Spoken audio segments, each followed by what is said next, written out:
आज हम लोग बात करने वाले हैं क्रोनिक निमोनिया के बारे में। तो क्रोनिक निमोनिया, तो सबसे पहले मैंने बताया था जो क्रोनिक निमोनिया होती है वो इनमें इन्फेक्शन क्या होगा, वह बहुत ही धीरे धीरे या फिर कह सकते हैं बहुत ही स्लोली डेवलप करता है।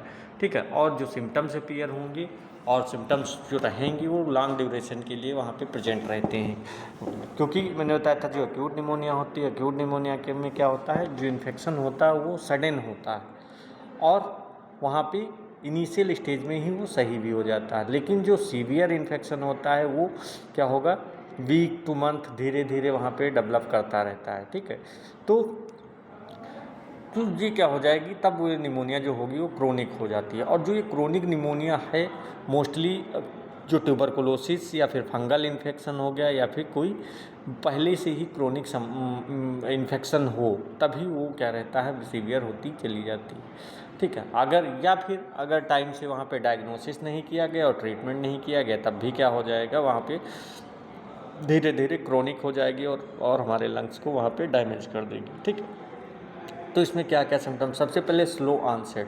तो मैंने बताया जो डिजीज़ होती है धीरे धीरे वहाँ पे डेवलप होगी जाके। ठीक है, इनिशियली क्या होगा, पेशेंट को वही जो सिम्टम्स मैंने बताया था, कफ है, फीवर है, लो ग्रेड फीवर हो गया, फटीग की कंडीशन हो गई, ये सारे सिम्टम्स अपीयर होंगे। लेकिन टाइम के साथ वहाँ पे इन्फेक्शन और ज़्यादा बढ़ता जाएगा और वहाँ पे जो सिम्टम्स होंगे और ज़्यादा क्लियरली वहाँ पे मतलब अपीयर होना शुरू हो जाएंगे। ठीक है, तो क्योंकि इनिशियल स्टेज में क्या होता है, मान लिया किसी पेशेंट के निमोनिया हो गई, ठीक है, तो वो कोल्ड या वायरल समझ के उसको अवॉइड करता है। ठीक है, लेकिन धीरे धीरे क्या होते हैं, वहाँ पे सिम्टम्स अपीयर होना स्टार्ट हो जाते हैं। सिम्टम्स परसिस्ट फॉर वीक्स और मंथ। अब सिम्टम्स जो अपीयर होना स्टार्ट हो जाएंगे धीरे धीरे, क्या हो जाएगा, 1 वीक हो जाएगा, फिर मंथ हो जाएंगे, तो कंटिन्यू वो सिम्टम्स वहाँ पे प्रेजेंट रहेंगे। परसिस्टेंट कफ होता रहेगा, वेट लॉस होता रहेगा, फटीग, नाइट स्वेट जैसे सिम्टम्स वहाँ पे अपीयर होने लगेंगे। लो ग्रेड फीवर हो गया और वहाँ पे ब्रीदलेसनेस जैसे सिम्टम्स अपीयर होंगे। ठीक है, अगर ये ट्रीटमेंट ना मिला तो धीरे धीरे वहाँ पे लंग्स के फंक्शंस और भी स्लो होने लगते हैं, कम होने लगते हैं। Often associated with chronic infectious or immunocompromised patient. तो जो क्रोनिक निमोनिया होती है, डेवलप होती है, तो मोस्टली मैंने बताया था क्या होगा, किसके डेवलप होगी, या फिर पेशेंट के पहले से ही बहुत ज़्यादा क्रोनिक इन्फेक्शन प्रेजेंट हो बॉडी में, जैसे ट्यूबरकुलोसिस हो गया या फिर फंगल इन्फेक्शन हो गया। ठीक है, या फिर कोई एटार्कल बैक्टीरिया हो गया, बहुत सारी चीज़ें जो पहले से प्रेजेंट हो, या फिर पेशेंट का जो इम्यून सिस्टम हो बहुत ज़्यादा वीक हो और वहाँ पे कह सकते हैं तब उस कंडीशन में भी क्या होता है, जो निमोनिया होती है वो काज हो सकती है। ठीक है,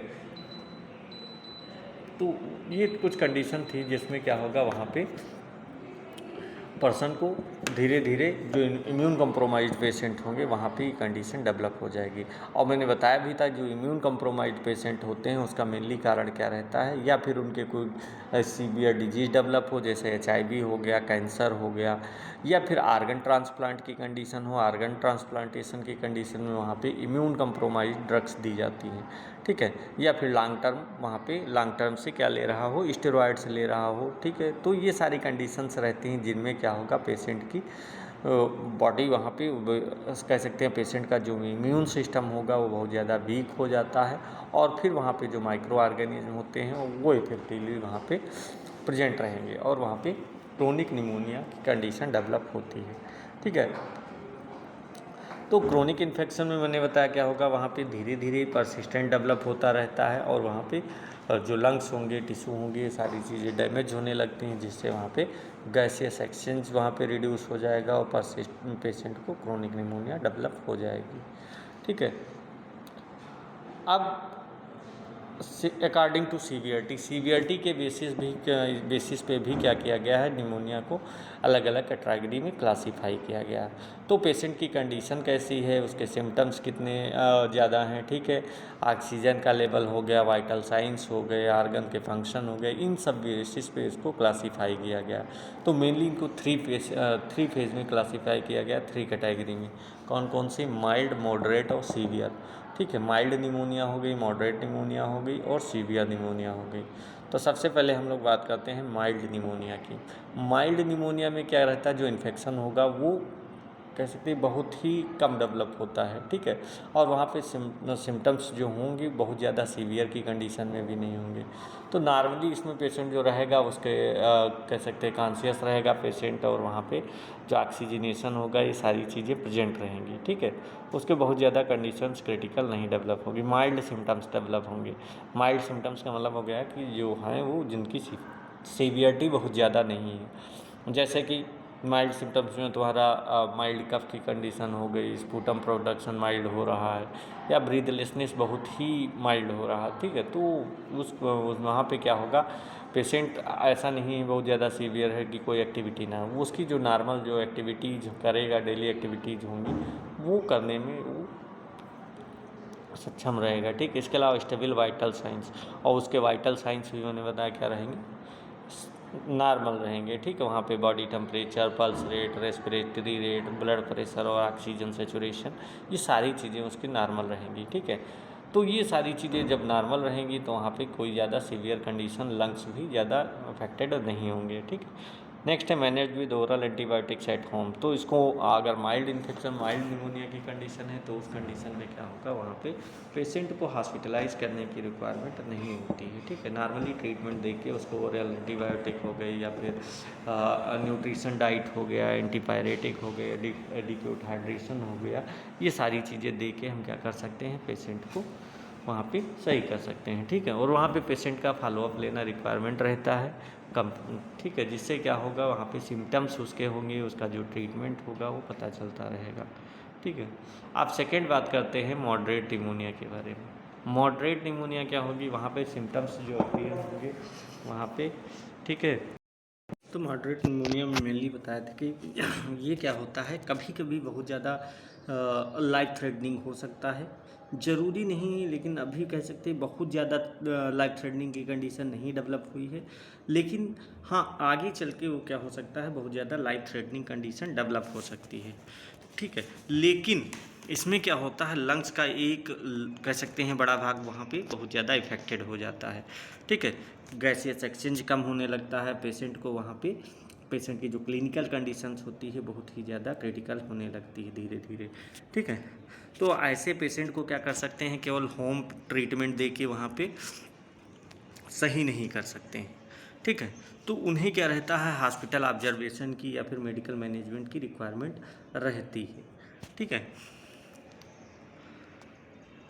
तो ये कंडीशन डेवलप होती है। इसके अलावा मोर सीवियर सिम्टम्स, तो यहाँ पे जो सिम्टम्स होंगे मॉडरेट निमोनिया में वो थोड़ा इस पहले की अपेक्षा और ज़्यादा क्लियर वहाँ पे शो होने लगते हैं। जैसे पेशेंट में मेनली क्या होता है, हाई फीवर की कंडीशन डेवलप होने लगती है, परसिस्टेंट कफ प्रोड्यूस होने लगता है, और वहाँ पे जो स्पूटम होगा ग्रीनिश या येलोइश स्पूटम प्रोड्यूस होने लगता है, ठीक है। चेस्ट पेन हो गया, वीकनेस हो गई, लॉस ऑफ एपेटाइट हो गई, तो ये सारे सिम्टम्स वहाँ पे अपीयर होने लगते हैं, ठीक है। अब जो ब्रीदलेसनेस है ये केवल फिजिकल एक्टिविटी पर ही नहीं बल्कि क्या हो गया, जो रेस्ट जब कर रहा होगा पेशेंट उस समय भी वहाँ पे डेवलप होने लगती है। तो अगर इस समय ट्रीटमेंट नहीं दिया गया तो यहाँ पे ये आगे चल के सीवियर निमोनिया में चेंज हो सकती है, ठीक है। इसके अलावा मे बी रिक्वायर्ड हॉस्पिटलाइजेशन, तो इसके अलावा यहाँ पे क्या होगा, हॉस्पिटलाइजेशन की भी रिक्वायरमेंट हो सकती है, क्योंकि यहाँ पे मैंने बताया कि वाइटल साइंस अब वहाँ पे कंटिन्यूसली मॉनिटरिंग करने की रिक्वायरमेंट पड़ सकती है, ठीक है। ऑक्सीजन सेचुरेशन, क्योंकि ब्रीथलेसनेस कंटिन्यूस डेवलप हो रहा धीरे धीरे, तो इसलिए वहाँ पे ऑक्सीजन सेचुरेशन भी कंटिन्यूसली वहाँ पे टेस्ट करनी चाहिए। इसके अलावा ऑक्सीजन थेरेपी की रिक्वायरमेंट पड़ सकती है। इंट्रा मेडिकेशंस, वहाँ पे जो इंट्रावीनस मेडिकेशंस, आईवीवी मेडिकेशंस वहाँ पे टाइमली पर दिए जा सकते हैं, ठीक है। तो ये सारी चीज़ें वहाँ पे कॉम्प्लिकेशंस होने लगती हैं मोस्टली, किसमें, जो एल्डरली पर्सनस होंगे या चिल्ड्रेन होंगे या प्रेग्नेंट वुमेन हो गई, ठीक है, या फिर ऐसे पेशेंट जिसमें पहले से ही डायबिटिक या हार्ट से रिलेटेड डिजीज़ या फिर COPD की कंडीशन है, तो उन कंडीशन में वहाँ पे हॉस्पिटलाइजेशन की रिक्वायरमेंट पड़ती है, ठीक है, वहाँ पे पड़ सकती है। सेकेंड है इंट्रावीनस एंटीबायोटिक में भी नीडेड, और यहाँ पे क्या होगा, इंट्रावीनस एंटीबायोटिक की भी नीड रहती है, क्योंकि इन्फेक्शन अब थोड़ा सीवियर हो गया है, तो इसलिए वहाँ पे ओरल एंटीबायोटिक मेनली इफेक्टिव नहीं होगी, ठीक है। तो वहाँ पे इंट्रावीनस एंटीबायोटिक दी जाती है, ठीक है। इंट्रावीनस यहाँ पे जो ड्रग्स होगी सीधे कहाँ पे, ब्लड स्ट्रीम में पहुँचेगी, जिससे वहाँ पे जो कंसंट्रेशन होगी हाई होगी और वहाँ पे सीवियर इन्फेक्शन भी इफेक्टिव होगा, ठीक है। तो सीवियर इन्फेक्शन में कह सकते हैं ज़्यादा इफेक्टिव होगा। तो आईवी एंटीबायोटिक मोस्टली कह सकते हैं उन पेशेंट में यूज़ की जाती है जो वहाँ पे ओरल मेडिसिन नहीं ले सकते हैं, या फिर हाई फीवर है, सिस्टमिक इन्फेक्शन है, तो हॉस्पिटलाइज्ड हैं, तो उस कंडीशन में क्या करेंगे हम, उनकी जगह क्या करेंगे, इंट्रावीनस एंटीबायोटिक वहाँ पे देंगे, ठीक है। नेक्स्ट हम लोग बात करते हैं सीवियर निमोनिया के बारे में। अब सीवियर निमोनिया क्या होती है, इसमें जो लंग्स होंगे बहुत ही ज़्यादा इफेक्टिव हो जाते हैं, बहुत ज़्यादा सीवियर हो जाते हैं इन्फेक्शन उसमें लंग्स में, ठीक है। और वहाँ पे लंग्स ज़्यादा इफेक्टिव हो जाते हैं। मेनली कंडीशन में क्या रहेगी, जो एल्वियोलाई होंगी उनमें पस का फ्लूइड अकुमुलेशन हो जाएगा, पस का अकुमुलेशन हो जाएगा, या फिर जो इन्फ्लामेटरी एक्सुडेट रहता है वो उससे वो फिल हो जाते हैं। अब जब वो फिल हो जाएंगे एल्वियोलाई में तो प्रॉपर गैसियस एक्सचेंज नहीं हो पाएगा। अब गैसियस एक्सचेंज ही नहीं हो पाएगा तब फिर वहाँ पे पेशेंट जो पर्सन होगा उसको क्या होगा, बॉडी में ऑक्सीजन की रिक्वायरमेंट पूरी उसकी नहीं होगी और वहाँ पे मेडिकल इमरजेंसी कंडीशन डेवलप हो सकती है, ठीक है। तो अगर इस कंडीशन में तुरंत उसको ट्रीटमेंट नहीं दिया गया तो फिर वहाँ पे रेस्पिरेटरी फेलियर, सेप्टिक शॉक या फिर मल्टी आर्गन फेलियर जैसी कंडीशन डेवलप हो सकती है और इवन डेथ तक भी वहाँ पे हो सकती है पेशेंट की, ठीक है। तो इसलिए वहाँ पे सीवियर, अब इसमें कौन कौन सी, जैसे सबसे पहले सीवियर रेस्पिरेटरी डिस्ट्रेस की कंडीशन। तो सीवियर रेस्पिरेटरी डिस्ट्रेस का मतलब होगा कि पेशेंट है, उस पेशेंट को बहुत ज़्यादा ही वहाँ पे डिफ़िकल्टी हो रही है ब्रीदिंग में, ठीक है। तो वहाँ पे बहुत सारे सिम्टम्स अपीयर होने लगते हैं पेशेंट में, जैसे रैपिड ब्रीदिंग की है, क्योंकि वहाँ पे ऑक्सीजन की रिक्वायरमेंट पूरी नहीं हो पा रही, इसलिए क्या होगा वहाँ पे रैपिड ब्रीदिंग होने लगती है, ठीक है। बहुत ज़्यादा ब्रीदलेसनेस की कंडीशन डेवलप होगी और इसके अलावा जो चेस्ट होगा उसमें रिस्ट्रिक्शन होगा, डिफ़िकल्टी इन स्पीकिंग कह सकते हो, साइनोसिस जैसी कंडीशंस वहाँ पे पेशेंट को डेवलप होने लगती है, ठीक है। तो ऐसी कंडीशन में क्या करेंगे, पेशेंट को वहाँ पे तुरंत ऑक्सीजन थेरेपी देना पड़ता है, ठीक है। सेकेंड है हाइपोक्सीमिया की कंडीशन। हाइपोक्सीमिया का मतलब भी होता है कि ब्लड में ऑक्सीजन का लेवल जो नॉर्मल लेवल होता है उससे रिड्यूस हो जाना। तो क्योंकि कारण क्या, क्योंकि जब एल्ब्यूलाई में पस का फॉर्मेशन या फ्लूइड का अकुमुलेशन हो जाएगा तब वहाँ पे गैसियस एक्सचेंज प्रॉपर हो नहीं पाता है। अब गैसियस एक्सचेंज नहीं हो पाएगा तो ऑक्सीजन जो होगी वो ब्लड में डिफ्यूज नहीं हो पाएगी, ठीक है। अब जब ऑक्सीजन ब्लड में डिफ्यूज़ नहीं हो पाएगी तो क्या होगा, वहाँ पे ऑक्सीजन सेचुरेशन जो होगा SpO2 जिसको कहते हो वो वहाँ पे रिड्यूस हो जाएगा। ब्रेन है, हार्ट है और जो अदर ऑर्गन्स होंगे वहाँ पे प्रॉपर ऑक्सीजन नहीं मिल पाएगी। अब जब प्रॉपर ऑक्सीजन नहीं मिल पाएगी तो उसमें क्या होगा, वहाँ पे सीवियर ब्रीथलेसनेस हो गया, रेस्टलेसनेस हो गया, कन्फ्यूजन, साइनोसिस, टैकीकार्डिया जैसी कंडीशन वहाँ पे डेवलप होने लगेंगी, ठीक है। अगर हाइपोक्सीमिया वहाँ पे लॉन्ग ड्यूरेशन के लिए बनी रही तो क्या होगा, वहाँ पे रेस्पिरेटरी फेलियर की कंडीशन डेवलप हो सकती है, ठीक है। नेक्स्ट है सेप्टिक शॉक में डेवलप। अब जब बैक्टीरिया लंग्स में वहाँ पे ब्लड स्ट्रीम में एंटर कर जाएगा तो क्या करता है, वो सेप्सिस डेवलप कर सकता है। सेप्सिस के कारण क्या होगा, जो ब्लड प्रेशर होगा वो भी रिड्यूस कर जाएगा और जो आर्गन्स होंगे, आर्गन्स में प्रॉपर ब्लड सप्लाई वहाँ पे नहीं पहुँचेगी, ठीक है। अब प्रॉपर ब्लड सप्लाई नहीं पहुंचेगी तो एक life threatening emergency condition develop हो जाती है, जिसमें जो ब्लड प्रेशर होगा बहुत ज़्यादा लो हो जाएगा, पल्स रेट बहुत हाई हो जाएगी, ठीक है। इसके अलावा जो कन्फ्यूजन है, कोल्ड क्लाइमी स्किन हो गई, ठीक है, यूरिन का आउटपुट रिड्यूस कर जाएगा और मल्टी आर्गन डिस्फंक्शन की कंडीशन डेवलप हो जाएगी, ठीक है। तो ऐसी कंडीशन में क्या करते हैं, तुरंत वहाँ पे पेशेंट को आईसीयू में शिफ्ट करते हैं। आईसीयू मैनेजमेंट उसका करेंगे, आईवी फ्लूइड हो गया, ठीक है, आईवी एंटीबायोटिक्स होगी, इन सब की उसको रिक्वायरमेंट पड़ती है, ठीक है। नेक्स्ट है requires ICU admission, oxygen therapy और मेडिकल वेंटिलेशन। तो सीवियर निमोनिया वाले जो पेशेंट्स होंगे उनको नॉर्मल वार्ड में, वहाँ पे कह सकते हैं जो जनरल वार्ड होगा, जनरल वार्ड में हम नहीं रख सकते। उसके लिए उनको क्या चाहिए, इंटेंसिव केयर यूनिट या फिर आईसीयू जिसको कहते हैं उसमें उनको एडमिट किया जाता है, ठीक है। जहाँ पे क्या होगा, लगातार उनको मॉनिटरिंग की जा सकेगी क्योंकि वहाँ पे मॉनिटर लगा रहता है, तो कंटिन्यूअसली उसको मॉनिटर कर सकते हैं, ठीक है। तो वहाँ पे जब कंटिन्यूअसली उसकी आईसीयू में जब एडमिशन करेंगे तो कंटिन्यूअसली उसकी हार्ट रेट है, ब्लड प्रेशर है, रेस्पिरेटरी रेट हो गई, ऑक्सीजन सेचुरेशन हो गई, ये सारी चीज़ें कंटिन्यूअसली हम मॉनिटर करते रहते हैं। ठीक है, तो अगर मान लिया वहाँ पे कोई कॉम्प्लिकेशंस हुई तो तुरंत हम उसको मैनेज भी कर सकते हैं। ऑक्सीजन थेरेपी के लिए फेस मास्क या हाई फ्लो ऑक्सीजन हम दे सकते हैं, जिससे क्या होगा, जो ऑक्सीजन लेवल होगा उसका वो नॉर्मल हो जाएगा। ठीक है, अगर वहाँ पे पेशेंट में अगर प्रॉपर ब्रीदिंग नहीं कर पा रहा तो हम एंडोट्रैकियल ट्यूब डाल करके मैकेनिकल वेंटिलेशन दे सकते हैं। ठीक है, तो ये सारी चीज़ें होंगी जिससे हम क्या कर सकते हैं, पेशेंट की लाइफ को वहाँ पे बचा सकते हैं। ठीक है, रेस्पिरेटरी फेलियर से हम पेशेंट को बचा सकते हैं। ठीक है, तो ये सारी कंडीशंस होती हैं जिनमें हम दे सकते हैं। ठीक है, अब हम बात करते हैं रिस्क फैक्टर के बारे में। कौन कौन से रिस्क फैक्टर होते हैं जो रिस्पॉन्सिबल होते हैं डिजीज़ में। ठीक है, अब रिस्क फैक्टर में मेनली मैंने बताया था रिस्क फैक्टर क्या होते हैं। तो ऐसी कंडीशन जिसमें क्या हो, पेशेंट में निमोनिया को और ज़्यादा, वहाँ पे निमोनिया की कंडीशन को और ज़्यादा वहाँ पे बढ़ाने का काम करे। ठीक है, तो ये सारे रिस्क फैक्टर में सबसे पहले हम बात करते हैं extremes of age infants and elderly. तो एक्सट्रीम ऑफ एज का मतलब हो गया जो पेशेंट जो बहुत ज़्यादा जिनकी एज रहती है, जैसे इन्फेंट्स होंगे या जो अल्डरली पीपल्स होंगे, वहाँ पे न्यूमोनिया का रिस्क सबसे ज़्यादा होता है, क्योंकि एज ग्रुप में वहाँ पे इम्यून सिस्टम होगा वो प्रोटेक्टिव कैपेसिटी को रिड्यूस कर देता है। जैसे इन्फेंट्स हो गया, इन्फेंट्स में क्या हो गया, जो इम्यून सिस्टम होता है अभी पूरी तरह से डेवलप नहीं हुआ होता, मेच्योर नहीं हुआ होता है। ठीक है, और जो उसके एयरवेज रहते हैं वो बहुत ही ज़्यादा स्मॉल होंगे, इसलिए वहाँ पे जो इन्फेक्शन होगा वो कह सकते हैं बहुत ज़्यादा तेज़ी से वहाँ पे लोअर रेस्पिरेटरी ट्रैक्ट में फैल सकता है। ठीक है, इसी तरह जो अल्डरली पीपल रहते हैं, अल्डरली पीपल में क्या रहता है, एज बढ़ने के साथ साथ वहाँ पे जो इम्यून रिस्पॉन्स रहता है वो वहाँ पे वीक हो जाता है। साथ ही जो कफ रिफ्लेक्सेज होते हैं, ठीक है, और म्यूकोसिलियरी क्लियरेंस होता है, लंग्स के फंक्शंस होते हैं, वो भी धीरे धीरे वहाँ पे रिड्यूस हो जाते हैं।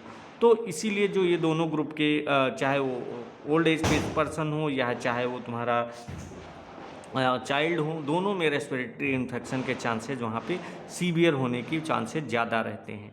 ठीक है, इन्फेंट्स में मेच्योर इम्यून सिस्टम है, इस कारण से वहाँ पे इन्फेक्शन ज़्यादा होने के चांसेज हैं, और जो अल्डरली पेशेंट हैं, ओल्ड एज पेशेंट हैं, वहाँ पे इम्यूनिटी वीक होने के कारण वहाँ पे रेस्पिरेटरी इन्फेक्शन होने के चांसेज ज़्यादा होते हैं। ठीक है, सेकेंड है स्मोकिंग।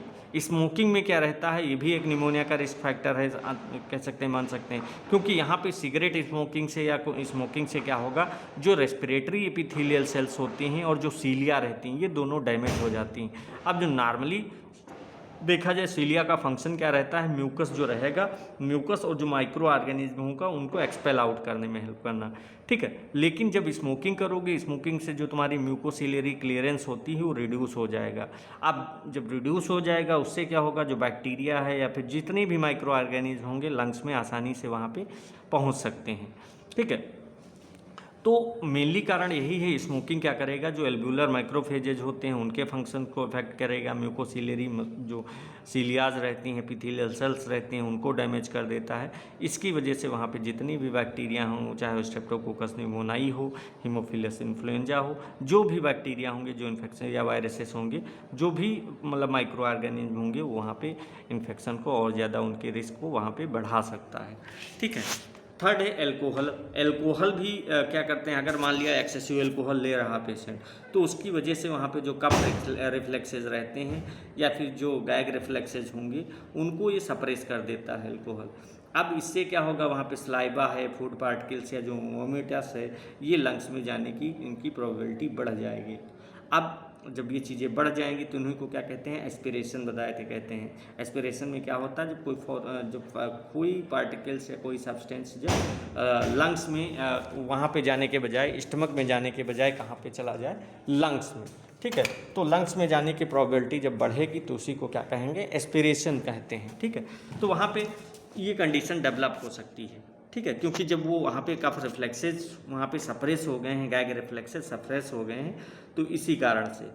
तो और इसके अलावा अगर देखा जाए तो ये एस्पिरेशन निमोनिया काज होगी। दूसरी बात है, अगर क्रोनिक अल्कोहल ले रहा, बहुत ज़्यादा अल्कोहल ले रहा है, तो उसकी वजह से इम्यून फंक्शन रहते हैं या जो न्यूट्रिशनल रहता है, न्यूट्रिशन रहता है, वो भी वहाँ पे कह सकते हैं वीक हो जाता है, इम्यून सिस्टम भी वीक हो जाएगा, ठीक है। तो वहाँ पे और ये निमोनिया होने के चांसेस बढ़ जाएंगे। लेकिन मोस्ट कॉमनली वहाँ पे एस्पिरेशन निमोनिया के चांसेस ज़्यादा रहते हैं अल्कोहल लेने से, ठीक है।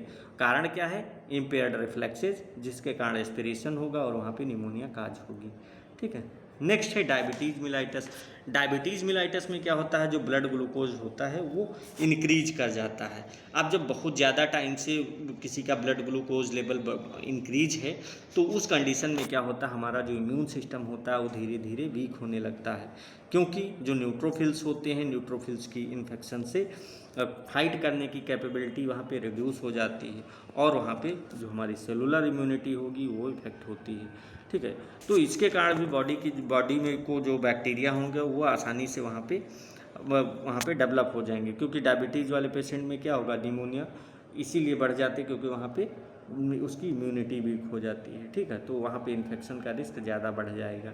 इसके अलावा क्रोनिक लंग्स या फिर COPD की कंडीशन है, अस्थमा की कंडीशन है, तो COPD में भी क्या होता है, लंग्स और जो एयरवे ट्रैक्ट रहता है वो डैमेज हो जाता है, जिससे क्या होगा, जो वहाँ पे एक्सेसिव म्यूकस है, इम्पेयर्ड म्यूकोसिलरी क्लियरेंस हो गया, और वहाँ पे जो क्रोनिक इन्फ्लामेशन हो गया, इन सब के कारण वहाँ पे जो माइक्रो ऑर्गेनिज्म होते हैं वो रेस्पिरेटरी ट्रैक्ट को ज़्यादा इफेक्ट करते हैं, क्योंकि वहाँ से बाहर निकल ही नहीं पाते हैं आसानी से, ठीक है, इस कारण से।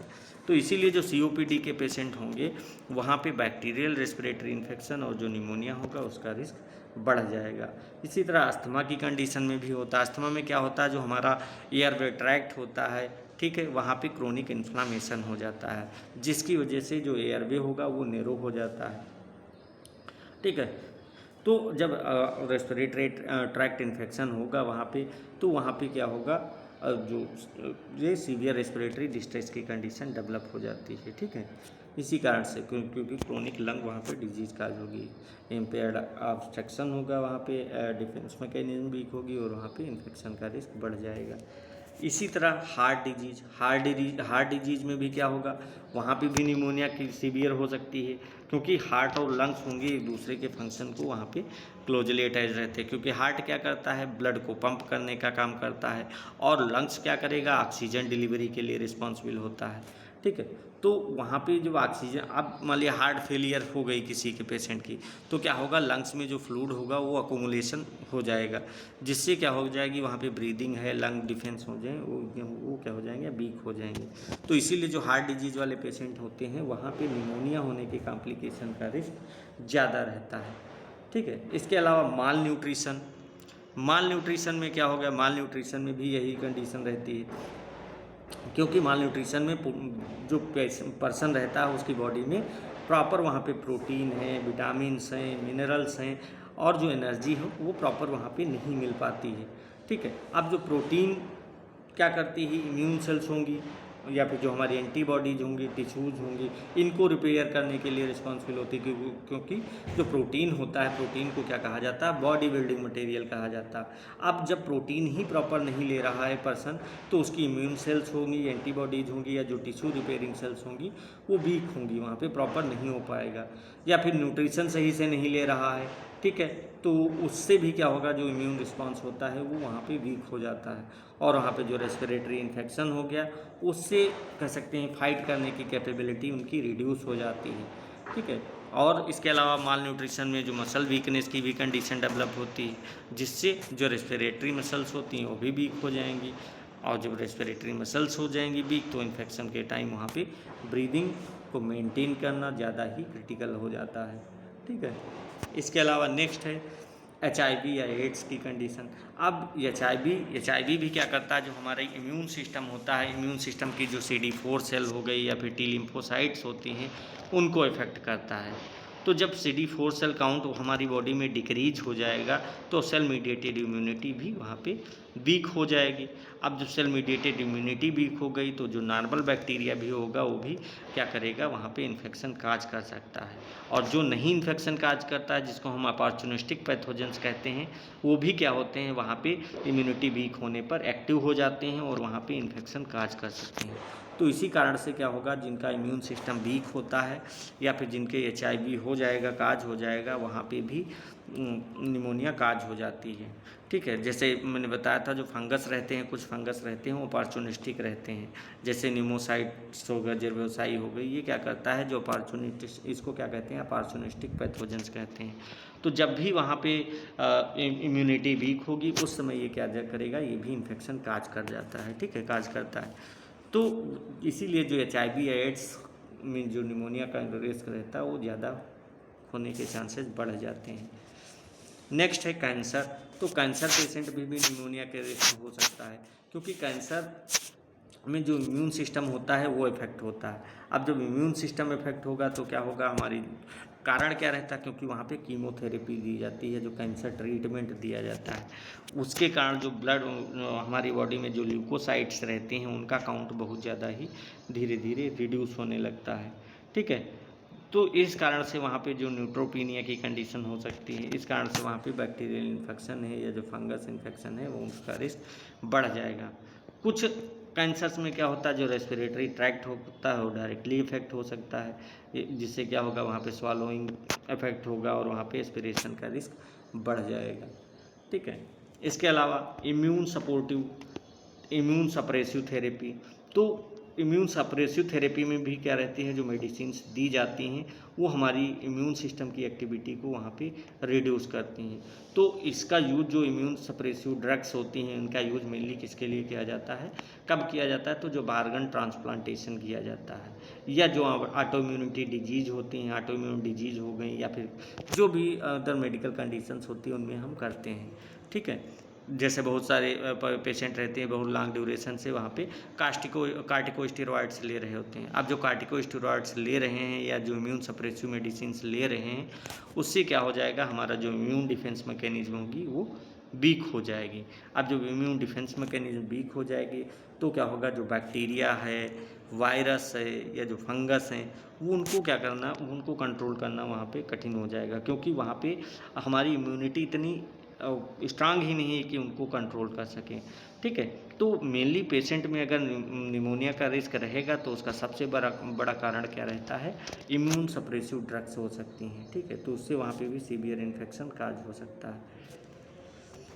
नेक्स्ट है पुअर ओरल हाइजीन्स। अगर पर्सन वहाँ पे पुअर ओरल हाइजीन्स मतलब हो गया, कोई पर्सन है तो वो प्रॉपर वहाँ पे ओरल हाइजीन्स को मेंटेन नहीं रखता है, तो उस कंडीशन में भी क्या होगा, माउथ में बैक्टीरिया का नंबर इंक्रीज हो सकता है। ठीक है, कोई भी पर्सन हो, अगर कोई पर्सन में कफ रिफ्लेक्सेज या सॉलोइंग मैकेनिज्म होगी वो वीक हो जाएगी, तो वहाँ पे सलाइवा जो रहेगा, सलाइवा में प्रेजेंट बैक्टीरिया वहाँ पे माइक्रो एस्पिरेशन के थ्रू वहाँ पे लोअर रेस्पिरेटरी ट्रैक्ट में एंटर कर जाते हैं। ठीक है, तो ये मोस्टली होता किस में है, जो ओल्ड एज पेशेंट होते हैं, ओल्ड एज पर्सन हो गया या फिर बेड रिडन पर्सन हो गए, तो या फिर किसी को कोई न्यूरोलॉजिकल डिसऑर्डर है जैसे कि स्ट्रोक हो गया, तो उस कंडीशन में क्या होता है, वहाँ पे जो पर्सन होगा उसका ओरल हाइजीन्स मेंटेन नहीं हो पाता है। ठीक है, जिससे क्या होगा, वहाँ पे रेस्पिरेटरी इन्फेक्शन का रिस्क और बढ़ जाने के चांसेस रहते हैं। ठीक है, नेक्स्ट है लॉन्ग टर्म बेड रेस्ट। तो लॉन्ग टर्म बेड रेस्ट, अगर वो पर्सन लॉन्ग ड्यूरेशन से वहाँ पे बेड रेस्ट कर रहा है तो उससे भी पेशेंट में निमोनिया का रिस्क बढ़ जाता है, क्योंकि कंटिन्यूअस अगर वहाँ पे वो बेड रेस्ट कर रहा है तो इससे क्या होगा, जो लंग्स के कुछ पार्ट्स रहेंगे वहाँ पे वेंटिलेशन वीक हो जाता है। अब वेंटिलेशन जब वीक हो जाएगा तो वहाँ पे जो म्यूकस क्लीयरेंस होगा वो भी वीक हो जाएगा। ठीक है, इसके अलावा जो बेड रिडन पेशेंट्स रहते हैं उनमें भी क्या होता है, कफ स्ट्रेंथ उनकी वीक हो जाती है। ठीक है, अब जब कफ स्ट्रेंथ वीक हो जाएगी उससे क्या होगा, जो सिक्रीशन होगा उसको बाहर निकालना टफ हो जाएगा पेशेंट के लिए। ठीक है, तो इसलिए वहाँ पे जो पेशेंट होगा, पेशेंट को वहाँ पे अगर स्वालोइंग में डिफ़िकल्टी होती है तब भी एस्पिरेशन का रिस्क वहाँ पे बढ़ जाएगा। तो कारण यही है कि जो लॉन्ग ड्यूरेशन कह सकते हैं, जो लॉन्ग टर्म बेड रेस्ट करते हैं पेशेंट, उनमें वहाँ पे पोजीशन चेंज हो गए, अप्रोप्रिएट वहाँ पे मोबिलाइजेशन हो गया, रेस्पिरेटरी केयर हो गया, एस्पिरेशन प्रिवेंशन हो गया, ये सारी चीज़ें उनके लिए इम्पॉर्टेंट रहती हैं। क्योंकि अगर वहाँ पे ये सारी चीज़ें नहीं होंगी तो उस कंडीशन में वहाँ पे क्या हो जाएगा, पर्सन को वहाँ पे निमोनिया काज हो सकता है। ठीक है, तो ये सारे रिस्क फैक्टर थे। तो अगर देखा जाए कॉमन रिस्क फैक्टर में, तो हमारा रेस्पिरेटरी डिफेंस मैकेनिज्म जब वीक होगी तब वहाँ पे निमोनिया काज होगी, इम्यूनिटी वीक होगी, एस्पिरेशन की वहाँ पे एस्पिरेशन के होने के चांसेस बढ़ेंगे, लंग्स में वहाँ पे कह सकते हैं लंग्स में बहुत ज़्यादा सीवियर कंडीशन डेवलप होगी और जो माइक्रो ऑर्गेनिज्म होगा वो आसानी से वहाँ पे डेवलप होगा और वहाँ पे निमोनिया काज कर सकता है। ठीक है, तो ये अलग अलग रिस्क फैक्टर थे जिनके बारे में हमने बात की। अब नेक्स्ट क्लास में हम लोग बात करेंगे मोड ऑफ ट्रांसमिशन के, कौन कौन से मोड ऑफ ट्रांसमिशन होते हैं जिनके थ्रू वहाँ पे बैक्टीरिया ट्रांसमिट होता है one person to another person में। ओके क्लास, आज इतना ही, बाकी नेक्स्ट क्लास में।